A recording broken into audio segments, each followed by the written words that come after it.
Сәлеметсіздер ме балалар?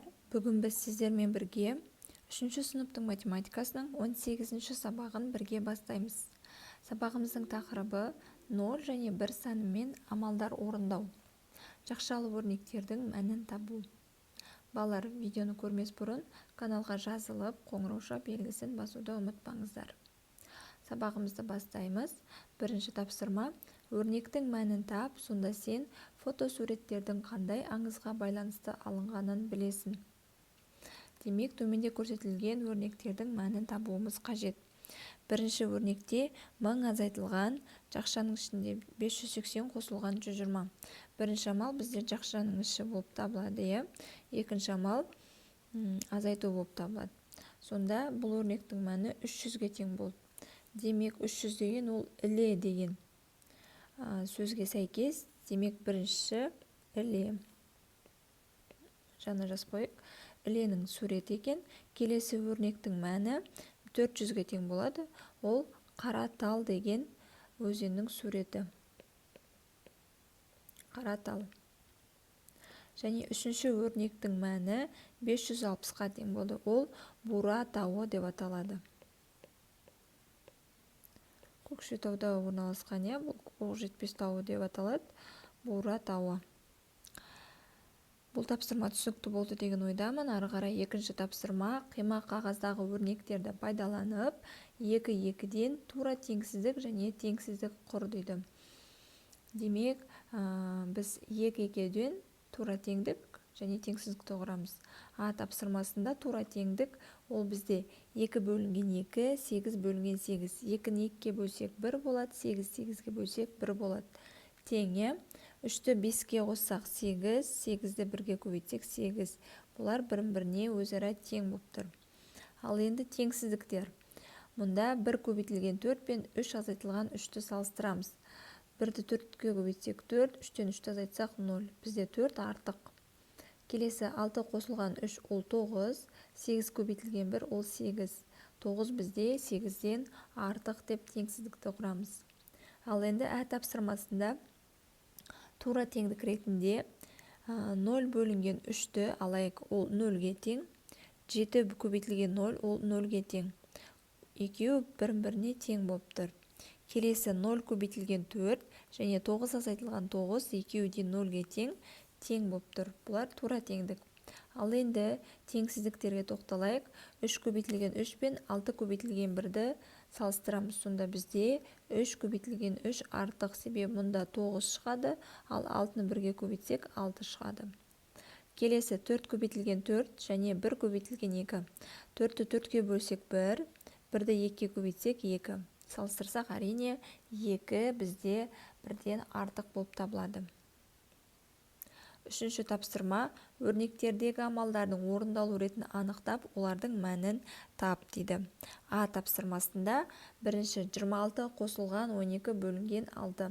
Балалар, мұнда бірінші әрине бөлу амалын орындаймыз, одан кейін екінші қосу амалы. Сонда өрнектің мәні 28-ге тең болады. Келесі есепте 200 азайтылған 7 көбейтілген 2. Мұнда да бірінші көбейту амалын, одан кейін азайту амалын орындаймыз. Сонда 200-ден 14-ті азайтуымыз қажет болады. Азайтайық. 200-ден 14-ті азайтатын болсақ 186 болады. Жазып қойық. Келесі есепте жақшаның ішіне 130 азайтылған 25 көбейтілген 2. Бірінші балалар жақшаның ішін орындаймыз. Сонда жақшаның ішіне 105 шығады, 105-ті 2-ге көбейтеміз, 210-ға тең. Келесі есепте де бірінші жақшаның ішін, одан кейін екінші көбейтуді орындаймыз. Сонда мәні 8-ге тең болады. Одан кейін есепте 5 көбейтілген 4 қосылған 36 бөлінген 9. Мұнда бірінші көбейтуді, одан кейін екінші амал бөлуді орындаймыз. Екі жақтан шыққан санды қосамыз. Ол бізде үшінші амал. Сонда өрнектің мәні 24-ге тең болады. Келесі есепте бірінші біз көбейтуді орындаймыз. 2-ні 3-ке көбейтіп аламыз. 12-ден 4-ті азайтып аламыз. Екінші амал, үшінші амал қосу болады. Сонда өрнектің мәні 14-ге тең болады. Енді тапсырмасын бірге орындайық. 24 бөлінген 4 азайтылған 4. Бірінші біз бөлуді орындаймыз. 24 4-ке бөлсек 6. 6-тан 4-ні азайтамыз 2. Келесі 18 бөлінген 6 көбейтілген 2. Бірінші балалар бөлуді орындаймыз. Сонда 3 болады. 3-ті 2-ке көбейтсек 6. Келесі есепте өрнектің мәні 750-ге тең болады. Ал одан кейінгі есепті бірге шығарайық. Мұнда бірінші жақшаның ішін орындаймыз. Жақшаның ішінде қосуды орындасақ 360-ға тең. 630-дан енді 360 азайтамыз. 270 болады. Келесі 14 қосылған 6 бөлінген 2 қосылған 560 өрнегінде бірінші жақшаның ішінде қосуды орындаймыз. Ол 20-ға тең болады. 20-ны 2-ке бөліп аламыз. 10 болады. 10-ға 560-ты қосамыз. 570. Келесі 200 қосылған 4 көбейтілген жақшаның ішінде 2 қосылған 3. Балалар, мұнда бірінші жақшаның ішін орындаймыз, одан кейін көбейтуді орындаймыз. Сонда 200 қосылған 4-ті 5-ке көбейтсек 20. 200-ге 20-ны қосамыз, 220 болады. Үшінші тапсырма осымен аяқталды. Келесі төртінші тапсырма ауызша түсіндіре отырып есепте дейді. 1-ді 9-ға көбейтеміз. 9 кез келген санды 1-ге көбейтсек, сол санның өзі шығады. 73-ті 1-ге көбейтсек 73, 1-ді 4-ке көбейтсек 4, 8-ді 8-ге бөлсек 1, 6-ны 6-ға бөлсек 1, 5-ті 5-ке бөлсек 1, 23-ті 23-ке бөлсек 1, 23-ті 1-ге көбейтсек 23 болады. Енді ә тапсырмасын тағы 1-ге орындайық. 0-ді 8-ге көбейтсек 0, 0-ді 6-ға бөлсек 0, 53-ті 53-ке бөлсек 1 болады. 0-ді 19-ға көбейтсек 0, 25-ті 0-ге көбейтсек 0, 18-ді 18-ге бөлсек 1, 22-ні 1-ге көбейтсек 22, 22-ні 22-ге бөлсек 1 болады. 5-ші тапсырма өзара байланысты сандарды тап, теңдіктер құр дейді. Біз балалар мына жердегі өрнек бойынша теңдіктерді құратын боламыз. Бірінші көктен ал дейді. Оны жасылдағы санға көбейт, сонда қызылдағы сан шықсын дейді.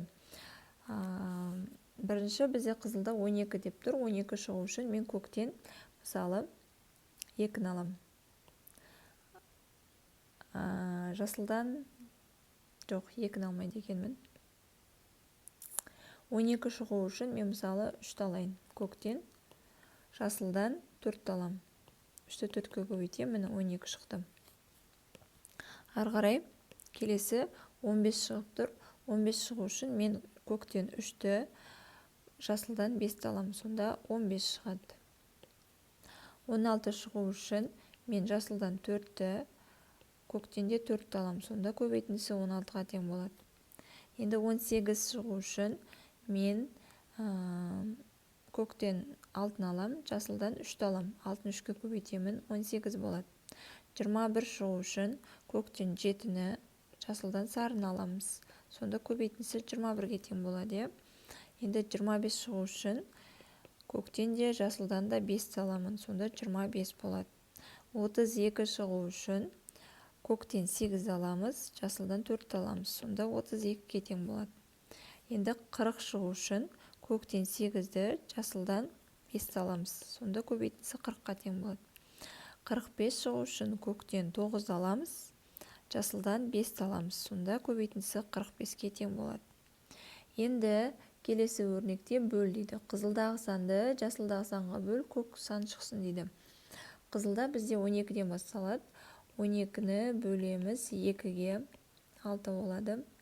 15-ті бөлеміз 3-ге, 5 болады.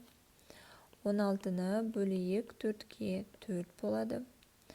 18-ді бөлейік 2-ге, 9 болады. 21-ді бөлеміз 3-ге, 7 шығады. 25-ті бөлеміз 5-ге, 5 болады. 25-ті 32 екен келесі. 32-ні бөлейік 4-ге, 8 болады.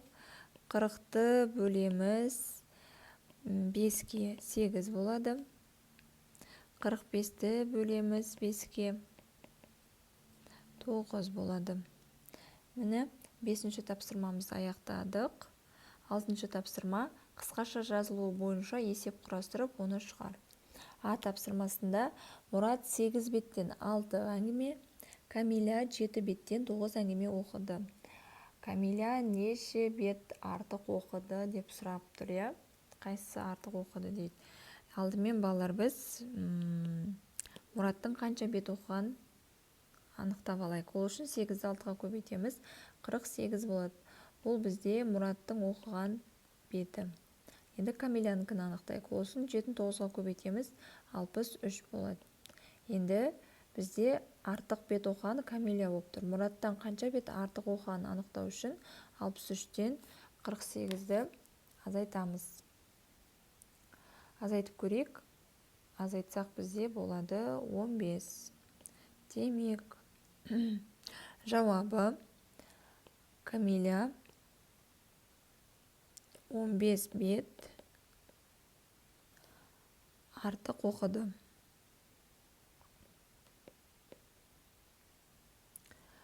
Келесі тапсырмасы. Болғаны 9 беттен 4 етегі және 6 беттен 3 ертегі. Оқылды 50 бет. Қалды неше бет дейді. Алдымен жалпы неше болғанын анықтайық. Ол үшін 9-ды 4-ке көбейтіп, 6-ны 3-ке көбейтіп қосамыз. 9-ды 4-ке көбейтсек балалар 36, 6-ны 3-ке көбейтсек 18. Енді қосатын болсақ бізде 4, 5, 54 болады. Жалпы 54 бет болған екен. Енді оның 50 оқылды, қанша беті қалды дейді. Сонда 54-тен азайтамыз 50-ді. 4 қалады. Демек жауабы 4 бет қалды оқылмаған. 7-ші тапсырма. Бақшада шаршы тәріздес 2 жер теліміне таңқурай отырғызылған. Сен оларды периметр бойынша сыммен қоршауға тиіссің. Егер әр жер телімінің ұзындығы 5 метрге тең болса, онда саған қанша метр сым қажет дейді. Демек бізге шаршы тәріздес, мына жерде шаршы деген сөзге мән береміз. Шаршы тәріздес 2 жер телімі бар. Олардың ұзындықтары 5 метр. Шаршы дегеніміз барлық қабырғасы тең, иә? Енді осының периметрімен сәйкес сым қоршау қажет. Демек мен периметрін анықтауым қажет. Қанша сым қажет екен, сонда анықталады. Шаршының периметрінің формуласы 4А. Енді осыған салып анықтайық. Бірінші жер телімін анықтайық. P1 деп қойын. Ол үшін 4-ті көбейтеміз 5-ке. 20 метр болады екен. Ал енді P2-ні анықтайық. Ол да тура осы формулаға саламыз. 4-ті 5-ке көбейтеміз. 20 метр болады. Енді жалпы қанша метр сым қажет екен анықтау үшін мен осы периметрлерді қосамын. 20 метрге қосамын, 20 метрді. Сонда 40 метр болады. Демек, балалар жауабы маған сонда 40 метр сым қажет.